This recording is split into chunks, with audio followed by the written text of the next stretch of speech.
Hello and welcome to the Merle and Locke podcast. I'm Merle. And I am Locke. Set sail and low expectations for everything nerd, accompanied by a healthy, albeit shameful, helping to pointless banter, lack of focus, and questions require knowledge. More.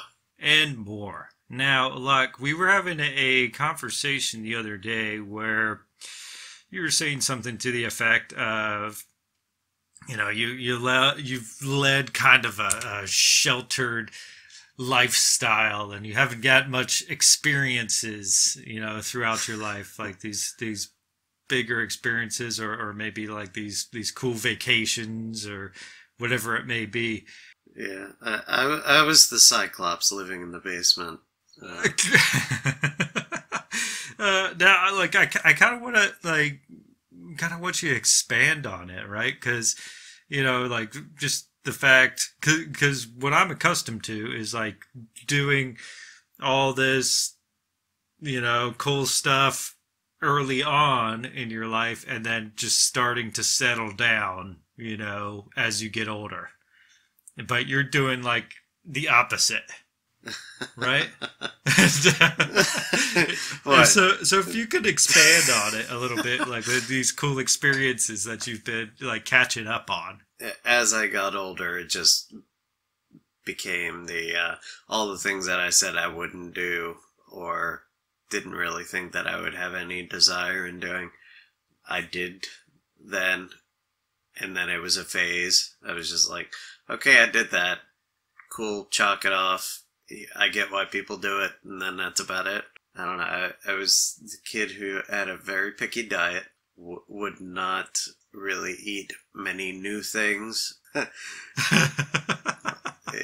You could ask my mother, who had a hard time in getting me to eat anything other than hot dogs and pizza. Right. Nice. I love it.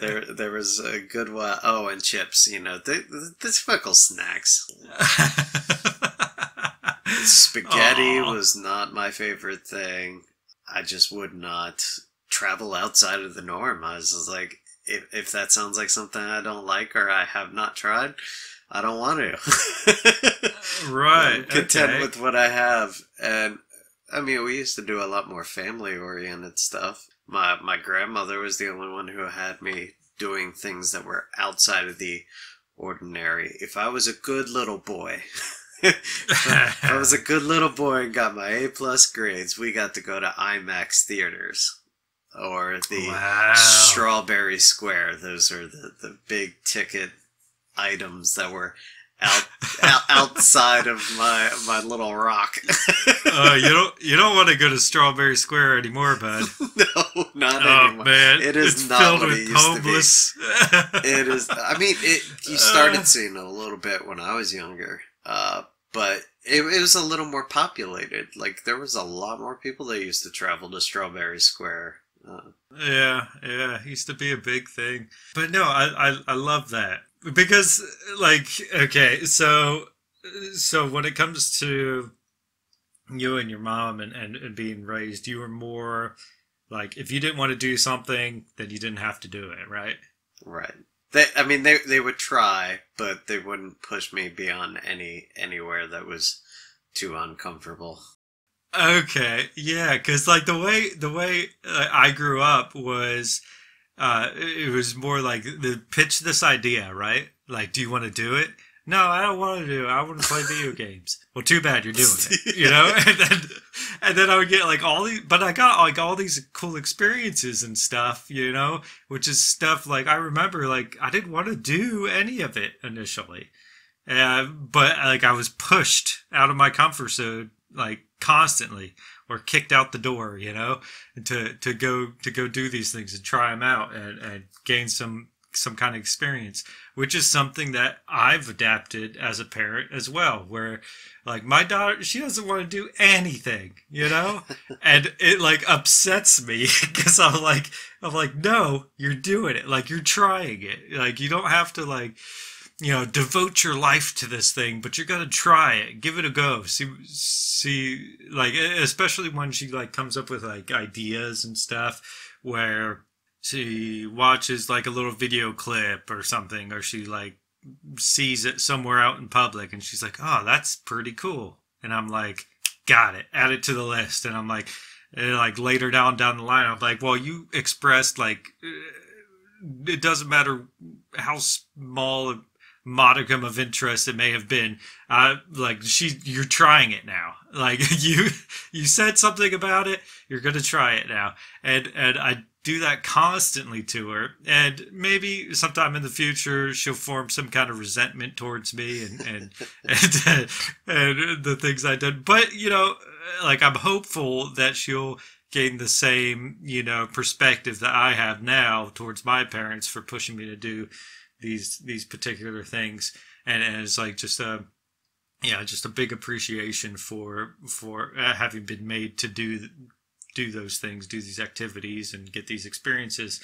But I understand, like, if you weren't pushed to try all these different things, and now that you're an adult, you have your own money, your own time, and now you're finally getting a real taste, a taste of all these experiences and like what kind of enrichment they bring to your life. I can tell you too, like once there was a big change that happened in my life, that's when I decided to say, you know what, screw it, we're just gonna try it then. People were like, how about we try this? And if I haven't done it before, I'm like, you know what, sure. If it doesn't sound like a bad idea, if it sounds like a terrible idea, I still might not do it. Right, if somebody says, let's go hang from our arms from the tallest bridge, I go, you know what, that doesn't sound like the smartest idea right about now. I'm not as young and spry as I once was. I might have taken you up on it before, but not anymore. Right. Yeah, no, I see that sensitive balance though, especially when it comes to like your children, like my child. If her well-being is at risk in any way, that's not something I will push her for, So I'm hoping that she doesn't, get older, like into her teenage years, where we're all very susceptible to peer pressure and what have you to try out and perform these things just to gain acceptance from our peers.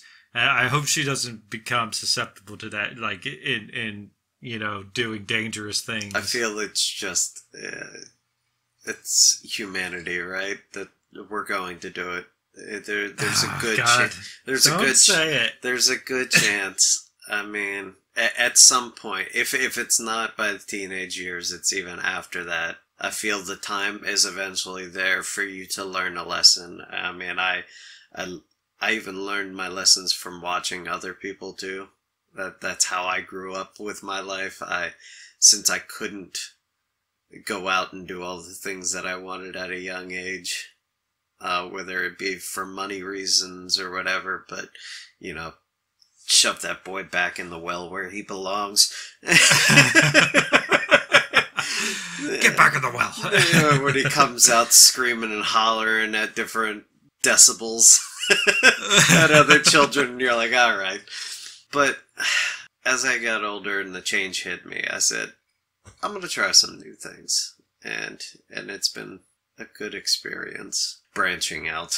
Yeah, good on you, man. That's but awesome. I got to tell you that it hits a level of your anxiety because it's so out of norm for you, and it's out of norm, so you just kind of hold in that anxious feeling. Oh God, yeah, all the time, man.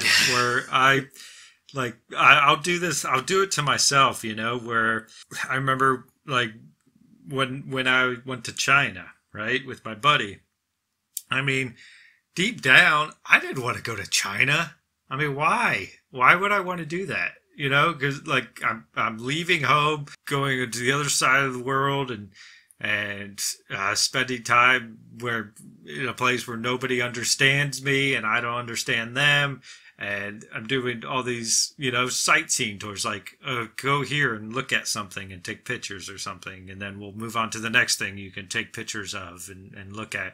And like deep down, I didn't want to do that. Like it didn't sound like something where, I'd be comfortable. Like I knew I would be uncomfortable the entire time. I see what you mean. Because I'd be looking at myself from like their perspective, looking at these tourists coming into their hometown, and they're like, look at that person. They don't know anything. That is totally unfascinating, but they are fascinated by it. They're, ooh, Yeah. picture. Ooh, yeah, exactly. But I said, you know what? Screw It's it. just the statue Like, of an eggplant. I really don't get why they're freaking out. Man, no, okay, so I pushed myself to do it anyway, and like I had anxiety the whole time. It's like I have problems with anxiety, but I said I'm doing it anyway. I'm gonna get through it, and it's like I'm able to keep my cool and whatnot through the anxiety, but still like in this inner turmoil the entire time. Like it's draining, it's exhausting. But I pushed myself through it, and I'm like looking back on it now. I'm so glad I did it because it was like it was very, felt this I don't know, sense of enrichment, in my soul or something. Getting this sense of a different culture and learning more about it, and it was. I'm really appreciative of myself for having forced myself to do such a thing, and I mean, I feel like I've done that on many occasions with like pushed myself to do these things, like stepping out of my comfort zone, not particularly making myself thrive or anything, but I gained this experience and this wisdom, and and it's good to look back. It's always nice to look back on these things, because now I have that period of my life where I went and did that really exciting thing, and I can look back on it fondly, rather than that just being simply a period of my life where I was at home twiddling my thumbs and watching television. Like I went to China, and I did this entire like 10-day tour of China with a good friend of mine, and we had a blast, and we were drunk most of the time, and we made friends, and we were chatting up with the locals, even though we couldn't understand each other. You know what? It doesn't matter. We were drinking together, and we were all cheering and having fun, and we were just messing with one another, and it was a great time, and I'm so glad I did it. And I mean, I feel like, especially with people who are, I don't know about you, but like my situation where like I just get like really bad anxiety over things. Like I still push myself out of my comfort zone and force myself to do it. And even though I hate myself at the time for having made myself do this thing, like looking back on it, it's fond memories. So here's how I can tell you how out of place it feels when you say, "Hey, I lived under a rock." Essentially, when I go out to places, like the furthest that I've been away was all the way to the West Coast, which I was like, boy, that's the furthest away from home. But I was with family and friends, so it didn't feel as uncomfortable. And the furthest that I went away by myself was only about 2 states away. I was doing this job thing. They had me pick up a work vehicle and drive it back to our home state. And I felt out of place. I really felt a little uncomfortable, so I was trying to find humor in where I was at. I mean, so I don't know if I had told you the story about me going to Boston. You went over to Boston? I went to Boston, and hearing these accents just amused me. I was just imagining that I was hanging out with Marky Mark, like everywhere was Mark Wahlberg talking with a Boston accent.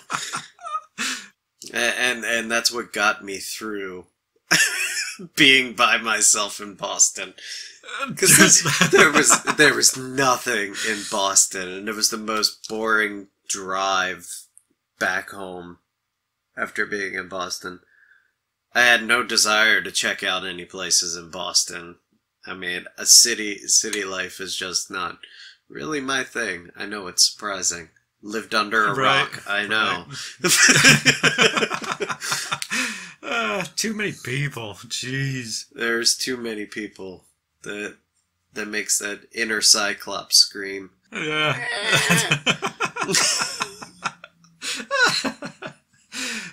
Jeez. No, I completely feel you there. I mean, like, oh gosh. Yeah, like I even get anxious about, just driving like 30 minutes down the interstate, to, a friend's place. It's just like I get anxiety about all these little stupid things. Driving isn't the bad part, at least for me. Like, put on some good music and I'm good to go. I will drive wherever you want me to drive. Oh no, driving is awful for me because I lack trust in other people. Oh, well, right? I mean, I do too. I always consider, other people, like especially when I'm on the interstate, I'm like, each and every one of these people that I don't know, like they could all be distracted, or they could, have like, these awful thoughts, or they could be, just get super angry. You're all imagining of a sudden, that there's just a bunch of serial killers on the road just waiting to run somebody off. Everybody on the interstate is a fucking psychopath in my head when I'm driving, and I can't handle it. It gives me such bad anxiety. Oh, the guy, I can't stand it. Did you see him? I can't. He looked at me funny. Yeah. I'm gonna have flat tires, and he's gonna pull me out of the car, man. GTA style, and mug me. Exactly. And even in that, like, where, like, I wouldn't say that I'm a weak person and don't know how to fight, but like when I consider, psychopaths on the road, they all have like superhuman strength and I stand no chance. Like that's how I envision them. Like even the little old lady in the car next to me, I'm like, she's gonna like kick my ass. I don't stand a chance against this hag. Betty White's just gonna whoop my ass. Yeah, exactly. And it's the worst. But I mean, I could still force myself to do things, like I could still just tell myself to suck it up, get on with it, and you won't regret it. Yeah, but most of the time, as far as like military experience went, I definitely regretted that one. But that's that's a topic for another day. Yeah, it is. Golly. Thank you for joining us on the Merle and Locke podcast. If you enjoyed this banter, please consider becoming a patron by going to patreon.com/Merle and Locke, or simply follow the link in the description. Thank you.